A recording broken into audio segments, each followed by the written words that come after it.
Today it's your day, a day off for you women. Let's RENAP Burundi express his concern while enjoying it 24/7 at work. You work tirelessly in silence since you were created till to the end, and you end it with a great success that never ceases to glitter, sparkle, gleaming the four corners of this world without a word, without your presence as a present presented to us. Today, 8th March 2022, RENAP Burundi recognizes your awesome great job achieved in his daily activities. You tied your ties, strengthened your shoelaces, and raised your voices to fight against injustice in our community. Your work is priceless. RENAP Burundi says thank you.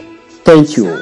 Thank you, and wishes you a happy, marvelous, gorgeous, prosperous and joyful Women's Day as you plan to come back with a great determination that shall lead our nation to a great nation full of equity and justice among his people. Réveil national pour la promotion d'équité. RENAP Burundi. National Awakening for the Promotion of Equity, NAPE. Prof. Deo Munezero.